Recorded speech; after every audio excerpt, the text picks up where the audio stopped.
Ia terlahir dengan jalur jiwa yang rusak dan tidak dapat memanggil jenderal jiwa. Namun, ia sendirian melindungi umat manusia selama beberapa dekade. Pada akhirnya, ia mengorbankan dirinya untuk memberikan harapan bagi kelangsungan hidup umat manusia. Beruntung, takdir berpihak padanya. Ia kembali ke usia 18 tahun dengan semua ingatannya. Kembali ke usia 18 tahun.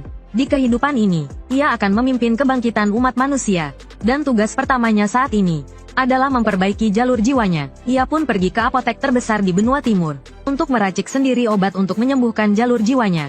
Karena di kehidupan sebelumnya, ia tidak hanya menguasai Mesia benua timur, tetapi juga formasi benua utara, dan juga alkimia benua selatan. Setelah berhasil memesan bahan-bahannya, ia memutuskan untuk pergi ke akademi terlebih dahulu untuk menyiapkan formasi untuk menghadapi gelombang monster beberapa hari mendatang. Di kehidupan sebelumnya, ia tak berdaya melawan gelombang monster. Kali ini, ia akan mengubah segalanya. Namun saat itu, ia tiba-tiba melihat patung Zuochi di halaman. Patung Zuochi ini tidak sederhana. Patung ini adalah peninggalan kepala sekolah pertama akademi. Di dalamnya terdapat batu jiwa Zuochi. Jika seseorang diakui oleh batu jiwa, ia dapat memanggil Zuochi untuk bertarung. Ia memohon kekuatan Zuochi, tetapi tidak ada jawaban. Kali ini berbeda. Ia langsung memanggil sistem untuk memindai patung. Setelah berhasil menentukan lokasi batu jiwa, ia memutuskan untuk mengambil batu jiwa. Saat gelombang monster datang, tiba-tiba sistem memberikan notifikasi. Ternyata bahan-bahannya telah tiba. Ia pun membereskan barang-barangnya dan berangkat ke apotek. Namun, di tengah jalan, ia menyadari sesuatu yang aneh. Orang yang baru saja berpapasan dengannya mencurigakan. Ia segera memerintahkan sistem untuk memindai. Ternyata, kekuatan jiwanya terkumpul di rongga dada, merupakan metode kultivasi khas negara Milen. Negara Milen, negara Tiandu tempatnya berada, dan negara Yishui, dikenal sebagai 3 negara terkuat di benua timur. Dalam ingatannya, pemicu kehancuran benua timur adalah negara Milen. Ia pun menduga, pasti ada rahasia tersembunyi di balik ini. Di dalam apotek, pelayan dengan ramah melayani Song Yunxiang. Namun, ucapan Song Yunxiang mengejutkan pelayan. Ia mengatakan bahwa ia tidak punya uang. Pelayan itu langsung berkeringat dingin dan berkata, "Toko kami tidak menerima pembayaran di kemudian hari." Tetapi ketika ia melihat pil yang dikeluarkan Song Yunxiang, ia langsung tercengang, karena di dalamnya tidak hanya ada pil pemulihan jiwa tingkat 3, tetapi juga tingkat 4 dan 5. Bahkan ada pil yang tidak ia kenali. Ia pun bergegas untuk meminta izin kepada manajer toko. Song Yunxiang mengatakan tidak masalah, tetapi ia ingin meminjam ruang alkimia. Namun, setelah masuk ke ruang alkimia, Song Yunxiang terkejut. Tungku alkimia itu tidak bisa digunakan. Tetapi ia segera mengerti. Lagi pula, tidak ada yang bisa menggunakan alkimia di benua timur. Semua orang di sini berkultivasi jenderal jiwa. Dan semua pil didatangkan dari benua selatan. Harganya selangit. Tapi dia tidak panik sama sekali. Karena di kehidupan sebelumnya, dia telah mempelajari teknik pemurnian virtual. Dia bisa memurnikan pil obat bahkan tanpa tungku pemurnian. Detik berikutnya, dia mengeluarkan jimat dan mulai memurnikan. Sementara itu, pemilik toko terkejut melihat pil obat itu dan tidak bisa berkata-kata. Karena di dalamnya ada pil obat tingkat 5, pil darah pembakar. Kemudian dia tiba-tiba berdiri, dan segera pergi mencari Song Yunxiang. Sementara itu, Song Yunxiang telah menyelesaikan pemurniannya. Melihat pil rekonstruksi tingkat 6 di tangannya, dia tahu bahwa nadi jiwanya akhirnya bisa diperbaiki.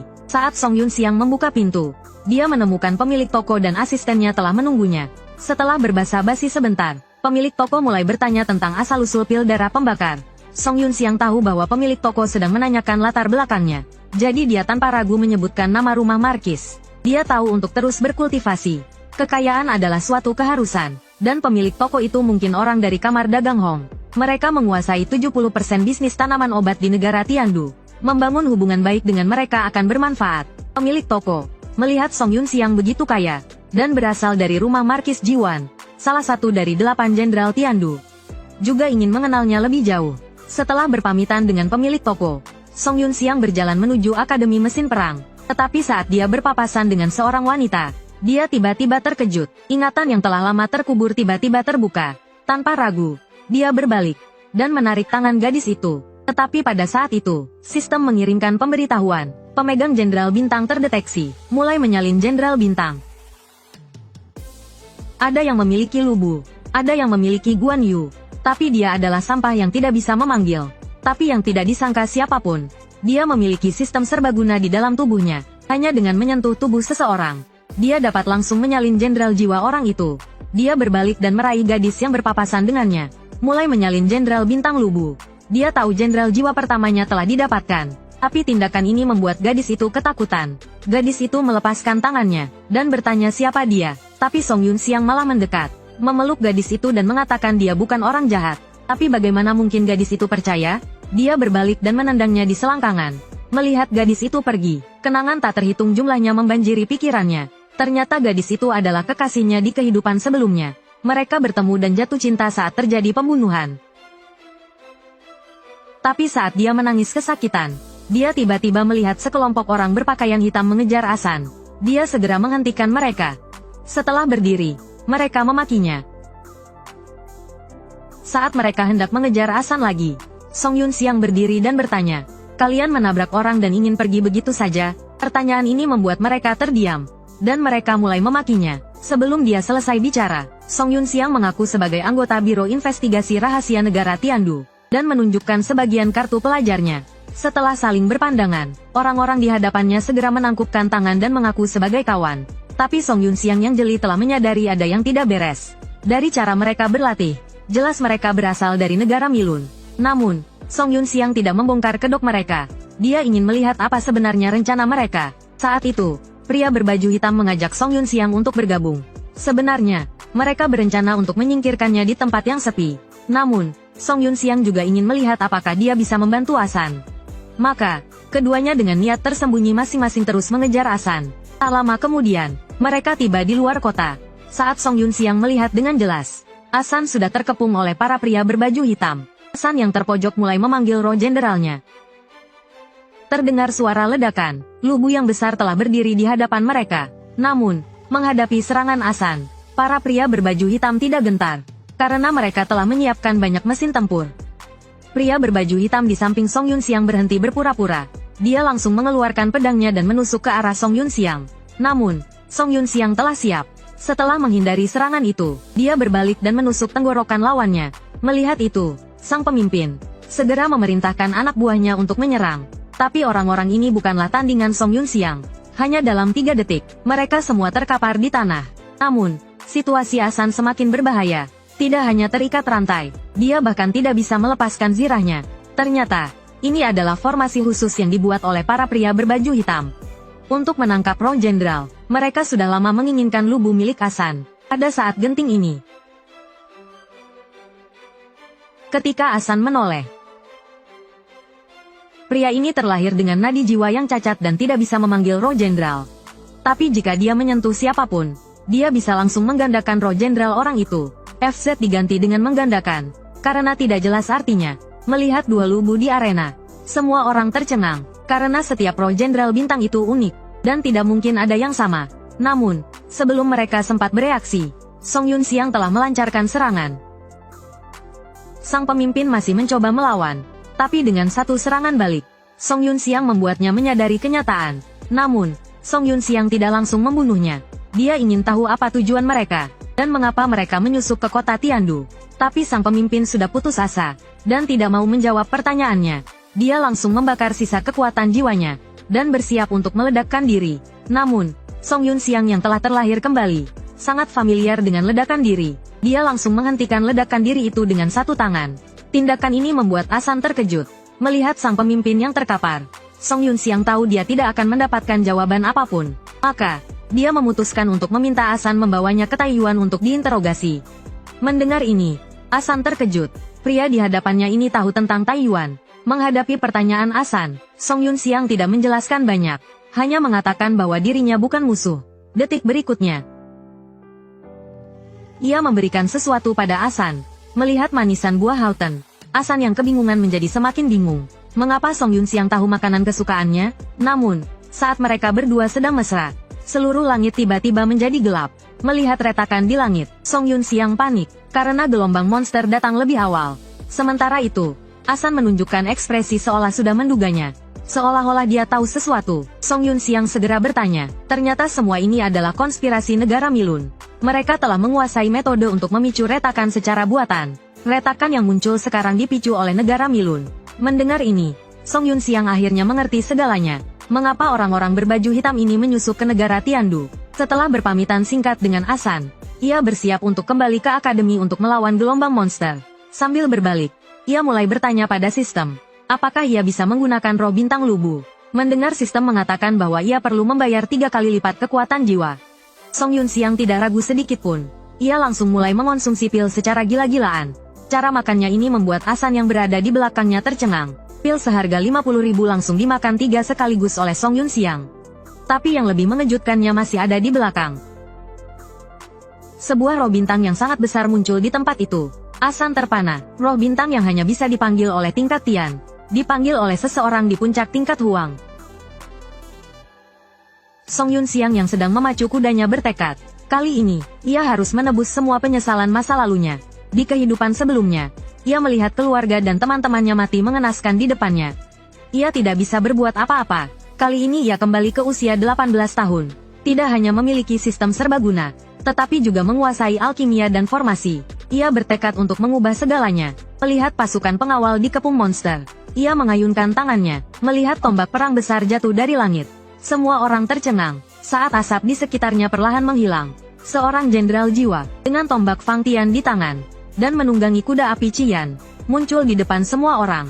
Melihatnya, monster-monster di sekitarnya meraung dan menerjangnya. Song Yunxiang tidak gentar sedikit pun. Ia memacu kudanya ke arah monster. Saat jarak antara keduanya semakin dekat, Song Yunxiang menggenggam tombaknya, dan mengayunkannya dengan kuat. Monster yang tak terhitung jumlahnya langsung tewas di tempat. Adegan ini membuat orang-orang di belakangnya tercengang. Seorang anggota tim bertanya pada kaptennya, apakah ini bala bantuan kita? Namun, kaptennya juga kebingungan. Melihat Song Yunxiang telah mengalahkan semua monster, orang-orang pun tak peduli siapa dia, dan mulai bersorak untuknya. Tapi Song Yunxiang tidak berhenti lama. Ia segera bergegas ke medan perang berikutnya. Karena sekarang kota Tiandu penuh dengan monster. Dengan kemunculannya yang terus-menerus, ia telah diketahui oleh Badan Intelijen Kota Tiandu. Da Piaoliang menatap layar dengan terkejut melihat Soul General. Karena tidak ada yang tidak mengenali tanda Weki yang ikonik itu. Song Yunxiang melihat teman-teman sekelasnya tidak dalam bahaya.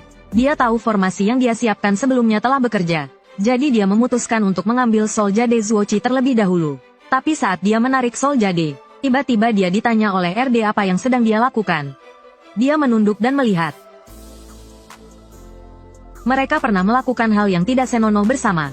Tapi untuk menghindari masalah yang tidak perlu, Song Yunxiang langsung membuatnya pingsan. Namun, saat itu dia menerima notifikasi sistem. Karena masalah level, dia tidak bisa FZ data Zuochi untuk sementara waktu. Tidak ada cara lain, dia hanya bisa memasukkan Soul Jade ke dalam ruang penyimpanannya. Tapi kemudian dia melihat Soul General Lubu dan merasa kesulitan. Lagi pula, di mata teman-teman sekelasnya, dia masih dianggap sampah. Jika dia menggunakan Lubu untuk menyelamatkan mereka, itu akan terlalu berlebihan. Kemudian dia menyimpan Soul General Lubu, dan mulai memanggil Mesha Wei Yuan. Area asrama Akademi Mesha, MN Sangguan sedang dijatuhkan dan diserang oleh monster. Dia hampir diserang oleh sekelompok monster. Song Yunxiang langsung menebas kepala monster itu. Dengan serangan Song Yunxiang yang terus-menerus, monster yang tak terhitung jumlahnya mati di tangannya. Melihat itu, Sangguan di belakangnya, jantungnya berdetak kencang hingga 120 BPM. Dengan musnahnya monster terakhir, kekuatan jiwa Song Yunxiang juga habis. Semua orang menatap sosok yang perlahan muncul, dan tercengang. Dia terlahir dengan nadi jiwa yang cacat dan tidak dapat memanggil Soul General. Bahkan jika dia menggunakan Mesha, dia hanya bisa bertahan selama 3 detik. Namun, orang yang dianggap sampah inilah yang menyelamatkan seluruh akademi. Melihat sosoknya yang perlahan muncul, semua orang tercengang dan tidak bisa berkata-kata. Kedua instruktur mau tidak mau mendekat dan bertanya, mengapa dia menyembunyikan kekuatannya. Tetapi saat Song Yunxiang berpikir bagaimana menjawabnya, Sangguan, yang baru saja dia selamatkan, tiba-tiba menerjangnya, dan memperkenalkan dirinya dengan malu-malu.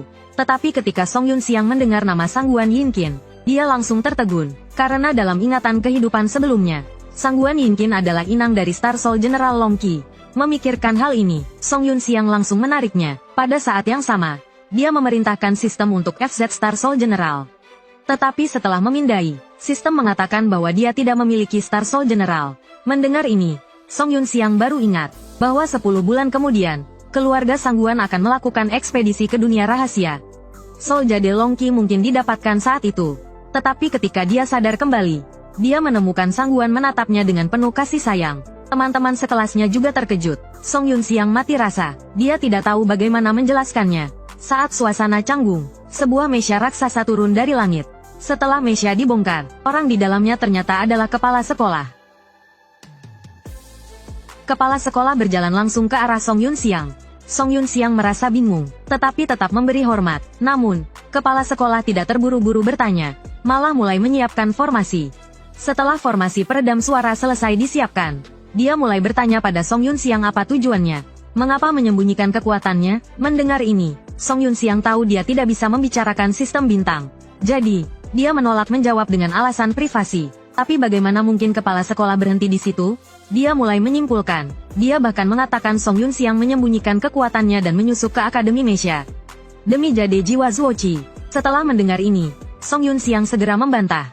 Tapi kepala sekolah sudah yakin, karena inang Zuoqi memiliki kemampuan untuk berubah wujud menjadi apapun. Jenderal Jiwa Lubu pastilah transformasi Song Yunxiang. Sekarang giliran Song Yunxiang yang bingung. Dia sama sekali tidak tahu Zuoqi memiliki kemampuan ini. Tapi dia juga tidak bisa memikirkan alasan yang bagus. Jadi dia mengakuinya saja. Mendengar pengakuan Song Yunxiang, kepala sekolah mengagumi kecerdasannya sendiri. Kemudian kepala sekolah mengajukan permintaannya. Dia berharap Song Yunxiang bisa pergi ke distrik utara untuk menyelamatkan pangeran kedua. Jika demikian, dia akan mengajukan permohonan ke negara Tiandu, agar Song Yunxiang dapat memiliki Zuoqi secara sah. Song Yunxiang yang tidak berdaya hanya bisa menyetujui. Kemudian, setelah meminum beberapa obat, dia bersiap untuk memanggil jenderal jiwanya dan berangkat. Tapi pada saat ini, Sang Guanjing di sampingnya meminta Song Yunxiang untuk membawanya.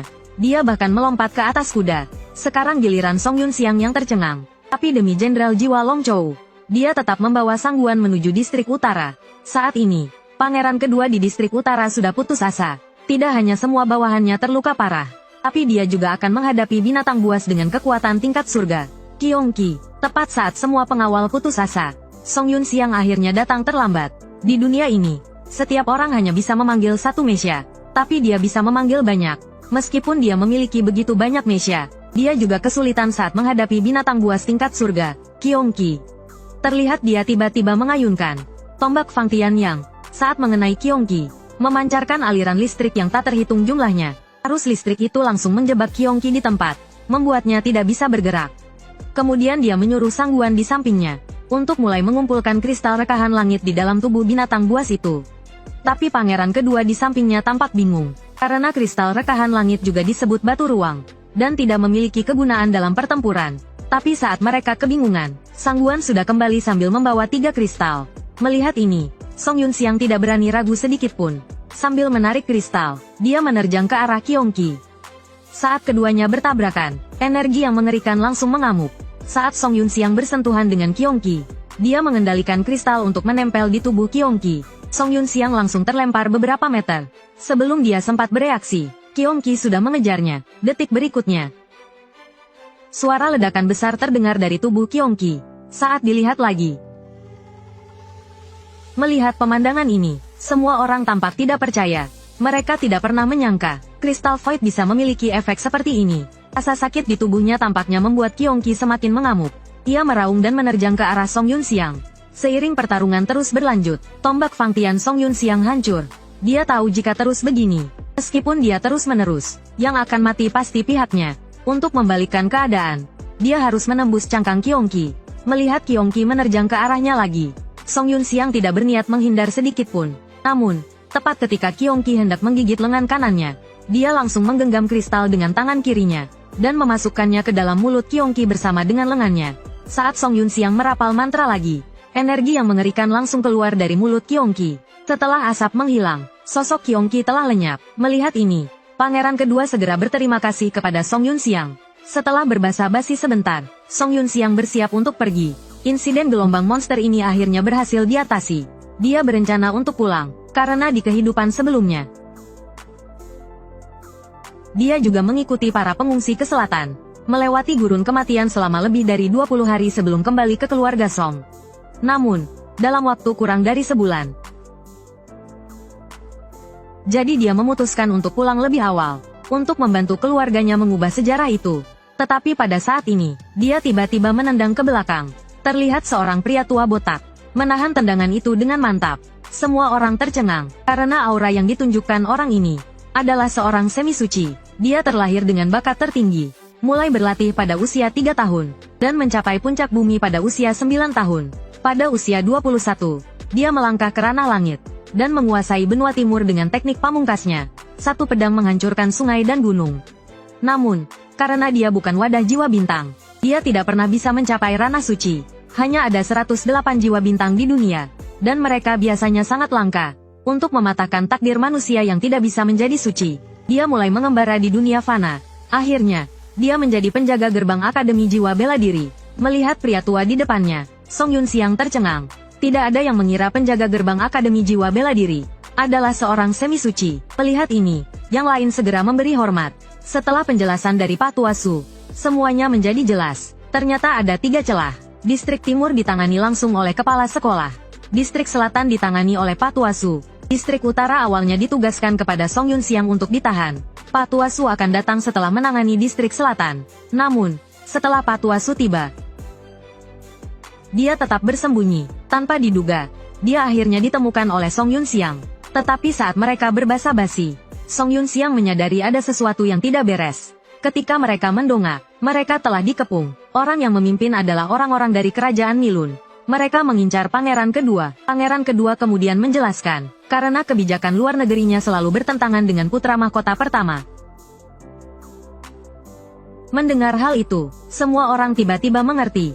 Melihat serangan datang dari depan, Song Yunxiang dengan santai melemparkan sesuatu. Seketika, formasi tak terhitung jumlahnya muncul dan menangkis serangan itu. Pihak lawan jelas tahu ada ahli Half Saint, tetapi mereka masih berani melancarkan serangan. Pasti ada pendukung yang lebih besar. Jadi, setelah meminta Tuan Su untuk menjaga putra mahkota kedua, dia memberi isyarat kepada beberapa orang untuk bersiap menghadapi serangan. Tak lama kemudian, kedua belah pihak terlibat dalam pertempuran. Seiring pertempuran terus berlanjut, meskipun Song Yunxiang sekuat baja, dia mulai merasa kelelahan. Kapten lawan melihat bahwa dia tidak dapat mengalahkan Song Yunxiang dan yang lainnya dalam waktu singkat, berusaha menyerang putra mahkota kedua secara diam-diam. Lucunya, pedang besar sepanjang 39 meter itu ditangkap oleh Tuan Su dengan tangan kosong. Dengan satu tamparan sederhana dari Tuan Su, mesia lawan hancur berkeping-keping. Melihat ini, sang kapten langsung menyerah. Dengan kedua tangan di atas kepala, dia mulai memanggil bala bantuan. Begitu dia selesai berbicara, seorang wanita bergaun hitam panjang muncul di atap gedung. Setelah Song Yunxiang dan yang lainnya melihat siapa yang datang, mereka langsung terkejut, karena orang ini bukan hanya seorang ahli puncak tingkat surga, tetapi juga seorang utusan suci dari Sekte Suci Pingtian. Sekte Suci Pingtian, yang dikenal sebagai Sekte Iblis, adalah agama negara kerajaan Milun. Mereka juga mengendalikan setengah dari militer dan politik kerajaan Milun. Melihat kekuatan wanita itu, bahkan Tuan Su pun menghela nafas. Ini benar-benar pertanda buruk. Setelah terlahir kembali, dia tidak hanya menguasai mesia dari benua timur, tetapi juga formasi dari benua utara, dan juga alkimia dari benua selatan. Namun demikian, menghadapi wanita di depannya, dia harus mundur, karena wanita itu adalah seorang ahli puncak tingkat surga, sementara dia hanyalah seorang bawahan tingkat kuning. Melihat wanita itu menyerangnya, dia buru-buru memanggil Tuan Su. Dengan suara gemuruh, Tuan Su telah memanggil mesianya dan melawan wanita itu. Dengan pelepasan energi yang mengerikan, semua orang terlempar beberapa meter jauhnya oleh gelombang kejut. Melihat ini, Song Yunxiang segera membawa semua orang menjauh dari medan perang. Pertempuran saat ini bukanlah sesuatu yang bisa mereka ikuti. Saat pertempuran memanas, Tuan Su, seorang ahli Half Saint, mulai terdesak. Pada akhirnya, dia ditendang beberapa meter jauhnya oleh wanita itu. Adegan ini membuat semua orang yang hadir tercengang. Namun, Song Yunxiang langsung melihat bahwa Tuan Su kalah karena kinerja mesianya. Tetapi dia tidak khawatir sama sekali, karena Tuan Su masih memiliki jurus pamungkas yang belum dikeluarkan. Dan sepertinya tendangan itu telah membangkitkan amarah Tuan Su. Arus listrik mulai memancar dari sekujur tubuhnya. Dengan suara ledakan, seberkas cahaya besar melesat ke langit. Itulah jurus pamungkas Tuan Su. Namun, wanita itu justru tersenyum, karena saat serangan diluncurkan, dia sudah berhasil menghindar. Song Yunxiang dan yang lain di belakang mengira serangan Pak Tua Su meleset. Tapi jika itu disebut jurus pamungkas oleh Pak Tua Su, bagaimana mungkin bisa dihindari semudah itu? Berkas cahaya yang melesat ke langit tadi, tiba-tiba berubah menjadi serangan tak terhitung jumlahnya yang menghujani ke bawah. Tidak hanya itu, serangan ini juga memiliki kemampuan pelacak. Seberapapun wanita itu menghindar, semuanya sia-sia. Wanita itu terkena serangan langsung. Serangan yang mengerikan itu merobohkan semua bangunan di sekitarnya. Para prajurit di sekitar yang melihat pemandangan ini, semuanya tercengang. Namun, setelah asap menghilang, meh wanita itu masih berdiri tegak di tempatnya. Sekarang giliran Song Yunxiang dan yang lain yang cemas. Karena wanita itu pasti memiliki jurus pamungkas. Setelah wanita itu melakukan beberapa gerakan, detik berikutnya, mehnya tidak hanya pulih seperti semula, tetapi aura yang dipancarkannya bahkan lebih menakutkan daripada seorang semi-suci. Seharusnya disebut prasuci. Melihat wanita itu menyerang lagi, Pak Tua Su yang kelelahan tidak mampu menahannya. Seperti bola, dia ditendang ke sana kemari oleh wanita itu. Dengan tendangan terakhir wanita itu, Pak Tua Su terlempar keluar dari mehnya. Melihat Pak Tua Su terbaring di tanah, tak sadarkan diri, semua orang panik. Tapi Song Yun Xiang tahu, Pak Tua Su masih punya satu kartu as, yaitu pil transendensi yang dia berikan. Sesuai namanya, dengan meminum pil transendensi, seseorang dapat meningkatkan kekuatan tempurnya ke tingkat yang lebih tinggi untuk waktu yang singkat. Saat Pak Tua Su menelan pil itu, dia seakan langsung memasuki dunia spiritualnya sendiri. Dia melihat obsesi terdalamnya untuk menjadi seorang suci. Itu terjadi 30 tahun yang lalu. Dia tidak hanya kehilangan wanita yang dicintainya, tetapi juga dihina seperti seekor anjing kecil. Dia adalah seorang jenius yang langka. Pada usia 20 tahun, kultivasinya telah mencapai tingkat surgawi. Tapi sekarang, dia tidak hanya kehilangan wanita yang dicintainya, tetapi juga dipaksa memakan kotoran. Dia ditakdirkan untuk mencapai tingkat suci di masa depan, tapi dia bukan orang yang ditakdirkan. Jadi, seumur hidupnya dia tidak akan pernah bisa mencapai tingkat suci. Keluarga kekasihnya sama sekali tidak menyetujui hubungan mereka. Jika bukan karena permohonan kekasihnya, dia mungkin akan dibunuh di tempat. Melihat tatapan menghina mereka, dan mendengarkan permohonan kekasihnya yang berlinang air mata, dia membenci ketidakadilan surga, dan membenci ketidakberdayaannya sendiri. Aku, Su Heming, bersumpah dengan mencukur rambutku. Seumur hidupku aku tidak akan mencapai tingkat suci, dan tidak akan pernah menginjakan kaki di Yishui. Ketika aku mencapai tingkat suci, saat itulah aku akan melamar. Kembali ke masa sekarang, Su Heming tiba-tiba membuka matanya. 30 tahun pengembaraannya di dunia fana terasa seperti baru kemarin. Hari ini, dia akhirnya mencapai ambang batas tingkat suci. Saat itulah dia mengerti, mengapa mereka begitu sombong saat itu. Mengapa di bawah tingkat suci, semuanya hanyalah semut.